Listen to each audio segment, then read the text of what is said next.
I've been asked to introduce today's keynote speaker, and it's something I'm very pleased to do because about 4 years ago, when eTeaching was just getting off the ground at BC, I remember saying to Rita Owens, "You've got to get this guy. He's got to come and talk with his particular message." Marc Prensky's big forte is in the area of digital game-based learning, and in fact there's a textbook to that effect, and I believe copies are available and there'll be a signing afterwards. What's interesting about this is that I was at a conference a couple of years ago in Berlin and went to several sessions on game-based learning and found myself very disappointed as a university faculty member from the United States. Everything was being moved toward uniformity of instruction, so that from Finland to Malta, everybody would be learning exactly the same thing in exactly the same way, which makes accreditation much easier, but removes all of the challenges and the human interest in education. The other thing was that people were saying, "Why are we doing this? It's because it's fun." And I thought, no, it has to be a little bit more than fun. And when you go to Marc Prensky's site or you listen to him lecturing, you realize there's an awful lot more involved here than just fun. Those of us as academics know that according to the discoveries of the beginning of this century, Saussure and Wittgenstein, that language is a game and all of our learning is a game. It's rules and objects set up in different ways, and that we can exploit this particular insight, this particular thing, especially through technology. So we become the homo ludens, we're the man at play. So you can look at this as it's great for teaching, it's great for training rather, and for learning, but what we're trying to say at a place like BC when we talk about e-teaching is that we want to use it for teaching, we want to use it for education. There's one other thing that I'd point out also in Marc's approach. He is probably responsible for one of the most interesting metaphors of our time, and it's something which has become politically accurate now, which is the whole question of immigration. His point is that we are all migrants. We are digital migrants. But the students that we are teaching are digital natives. And we have to learn how to reconcile those two particular communities. I don't know if there's anyone in this room that would qualify as one of Marc's digital natives, but I know that almost all of us would qualify as digital immigrants, and we've all had that feeling. So to talk about some of the insights that he has, to share with us his view of using gaming as a way of improving the whole teaching process, Marc Prensky. Thank you. Good afternoon, everybody. Thank you so much for showing up. I've never had a sort of lunch eating audience before, which introduces a new element of multimedia in that I can smell the entire thing that you're eating. So thank you for doing that, and I think we'll have a good time. I've heard that we have a mixed audience of different roles here. How many of you are teachers and faculty and or involved in teaching in any way? Okay. How many of you are librarians and involved in that sort of thing? How many of you are other? And we'll find out. Oh, great. Okay, we'll find out what other is later. And then I've said in some instances I'd be preaching to the choir. So how many of you are in the choir? Good. Please stand up and sing. The title of the talk today is Engage Me or Enrage Me, and we'll see where that comes from. It comes from a friend of mine, actually, who is a teacher. I start out with this because although I have always been involved in education my whole life, I've been a teacher at all levels, I still tutor, I do a lot, I never had my own skin in the game. But now I have Sky, and Sky is a year old, and I'm really interested in working with everybody in the world to make sure that he and his contemporaries get a real 21st century education. Because the reason I waited so long to have a kid is I wanted a 21st century kid. And I got one. So another way we could call this, another name is giving our students what they need to succeed in a 21st century world. And the most important part of that, of course, is doing it before the end of the 21st century. Right? And that, of course, only gives us 94 more years. This is being education. We'd better get started. What if we don't? Well, I like to show this picture.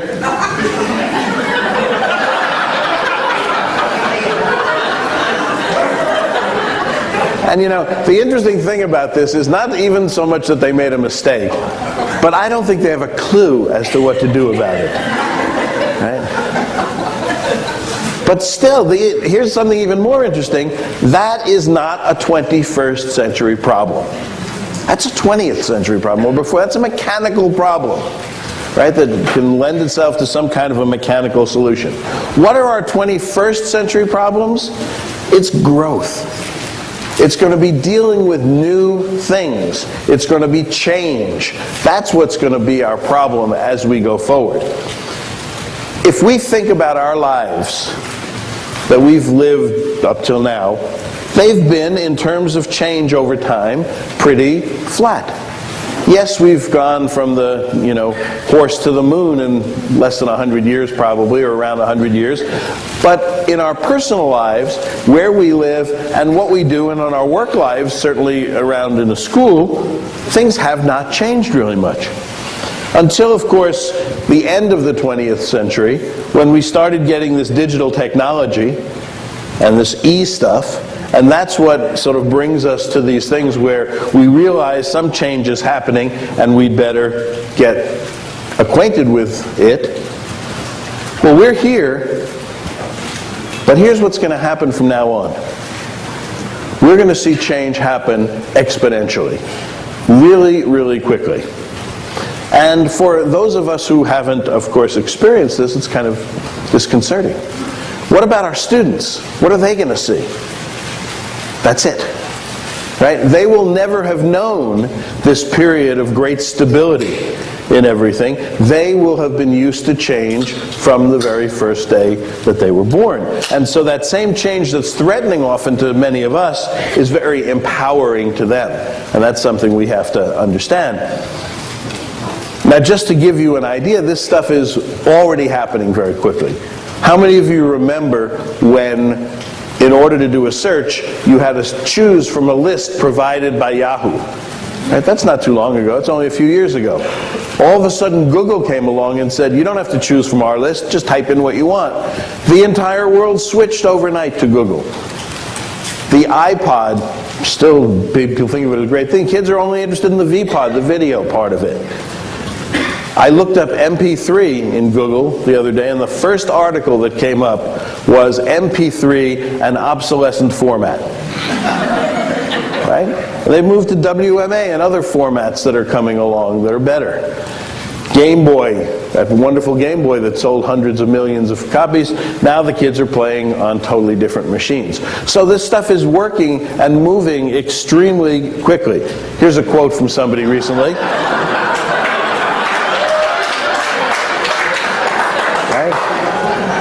And the girl who said this, she said, the only person I email is my mother. Everybody else says, of course, I am. So one of the things that we've seen is that IT power has been doubling every year. And this is not just Moore's Law, but this has to do with storage and what we can put through fiber optics and all sorts of things. And if you talk to scientists, there's every reason to think this is going to continue. Because we can, when we reach the ends of silicon, we go to biology and other kinds of things. So, if that's true, good old Sky, think of him in 30 years, right, getting his PhD, if such a thing still exists, in some subject we probably never even heard of, right? By that time, how much more powerful will IT be than it is today? And since we've got a really fine academic audience here, we'll make it multiple choice. Okay, how many people think it's A? How many people think it's B? C? D? How many people don't think? We'll get back to that. The answer is D. The answer is that Sky and his contemporaries will be working with technology that's 1 billion times more powerful than it is today. What does that mean? We don't even know. How do you calculate it? For those of you who are mathematically impaired, it's 2 to the 30th. But what does it mean? It's hard for us to tell. We could probably say, I would guess, that it means that everything ever written, every book, every movie ever made, every song ever written fits on a chip that's the size of my thumbnail that's probably embedded into my body, and all our students will have access to that. The important thing that I think it means for educators, though, is this.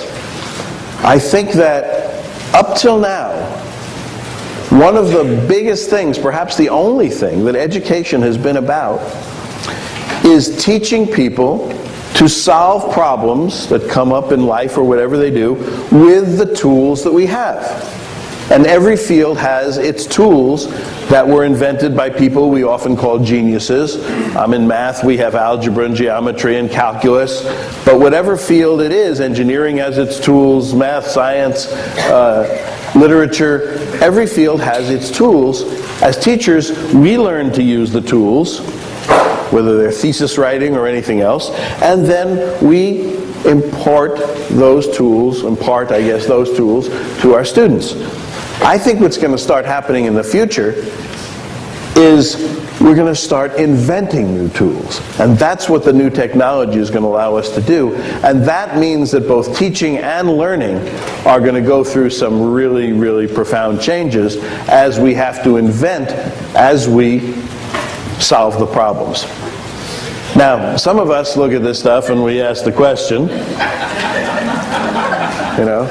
because you think, hey, we went from the agricultural age to the industrial age. That was a tough switch, but we got there, we rested. Okay, industrial age to information age, tough, but okay, then we can coast for a little bit. But of course, the answer is it won't. There's no destination. We're not heading anywhere. We're on this fast train, and this is my best shot with multimedia here. Sorry about that. But the point is that very few people in education or anywhere else get how much change is going on and coming and how fast it's coming, of course, except for our students. Why? Because their technology changes monthly. Right? They have this little thing called the cell phone. It used to make calls, then it sent messages, then it took pictures, then it took videos, which is really mostly what anybody does today. Then it's going to do all sorts of other things and wave it in the air and sensors and diodes and GPS and everything else. So they're used to that kind of change in technology. Now in 30 years, most of us will either be dead or worse, we'll be tenured, right? And we won't have to do much, But the kids that we're schooling today will be very much alive. They're going to be the people who are in their primes, who are getting ready to run the world. So it behooves us to prepare them. That's what we're here in college and universities to do, I think. Now, one of the things that I want to point out to those who are teachers is that these tools in this world of change are coming really fast. Things like blogs and wikis and Wikipedia and podcasting, polling devices to click to see how the audience feels, speed enhancers, cell phones, games, all these things have just appeared in the last few years. And many of them are going to go just as fast. They're going to be fads, like these clickers for voting. Your cell phone will be able to do that in a couple of years. So what's happening is you're getting all these tools that are too fast. They're coming too fast to master. And so there's a real issue, I think, for teachers about how to teach with tools that you can't fully master. So I thought I'd talk about that for a little bit, because I have maybe a radical point of view on this. I think the teachers shouldn't waste their time learning to use these new tools. Unless they want to. I have no objection to anybody who wants to learn something to learn it. But the reason the teachers shouldn't be out there learning to blog and learning to podcast and learning to do this themselves, it's because their kids can do that. The students can do that. The students can do it better. The students want to do it. And if you ask them, what they say is, don't try to keep up with the technology you can't. And what I don't like to put down on the paper, they say, and you'll only look stupid. But there is still a very, very, very important role for us as teachers, which is to understand about the technologies, so that we can help the kids evaluate whether they're using the technologies effectively, and we can communicate to them the things that they need to know that you don't pick up automatically as you learn a technology. And we can teach those things. And just as an example, I want to give you a couple of examples of this. I picked out of all this list of tools, I picked 4 that often people talk about as being issues. So how many of you know what the Wikipedia is? How many of you, let me ask the question the other way. How many of you don't know what the Wikipedia is? Okay, the Wikipedia, for those of you who don't, is an encyclopedia online that is made up of contributions by individuals who want to contribute. And that can be anybody, it can be you and me, and there's an easy way to contribute. So people have issues about it, because when kids go and search and do reports and they go to the Wikipedia, the people will say things like, how do we know it's accurate? It's not experts that were chosen by the Encyclopedia Britannica who are writing this thing. It's a group of people who are writing and changing, and everybody can change, etc. Well, is it accurate is one question to ask, but it's not the question that we really want to teach our kids, because in some instances it may be, in some instances it may not be. What we want them to be able to do is design an entry. If something doesn't exist, if there's not a good Wikipedia entry on Boston College or on some aspect of what you're talking about, then let the kids design it. What we need to do as teachers is help them evaluate it. Does it communicate well? Is it good journalism? Does it use multimedia well? Is it creative? Those kinds of things come from people like us with experience. Now, what do we teach about it? This is the interesting part, because what we need to teach kids is that there's a difference between search and research. And I've written an article on this on my website called Search versus Research. Search is fine. If you're searching for something and the Wikipedia comes up, no problem.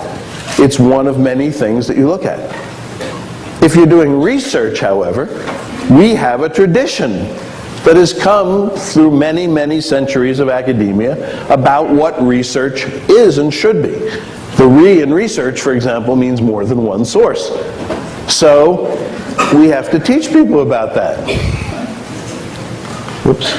We need to teach them, if they're going to build this stuff, about fair use, about plagiarism.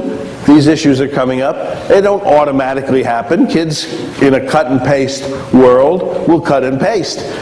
Those are the issues that we as teachers need to talk about. Podcasts, similarly. Who knows? I don't even have to know what a podcast is, but I've heard they're good. Okay, class, make a podcast about what we're studying. Now, let's look at all those podcasts and again, evaluate them according to whatever criteria we set up, and let's teach about things like oral communication versus written communication. Are they the same? Are they different? Why should they be different? Etc. Those are our lessons to teach. Instant messaging, whatever we want to do. Hey class, let's do a class that's all instant messaging. Again, we'll evaluate. But the lessons in instant messaging are informal versus formal language. A lot of people complain about instant messaging ruining spelling. That's not true. It's an informal language. It's just as inappropriate to use big spellings in IM as it is to use IM spellings when you're writing a business letter. And again, the phone-based cameras. The first thing that happened is that everybody jumped and screamed because somebody took a camera into the girls' locker room. Well, for one thing, we've got to teach kids appropriate behavior. That's part of our job.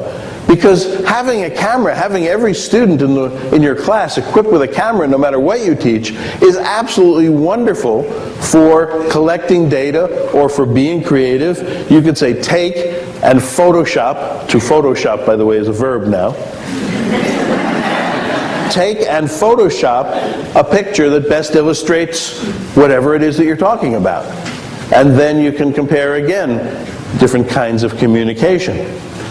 You can evaluate the stuff, and you can talk about the value of communicating through pictures versus words. You can talk about appropriate versus inappropriate behavior.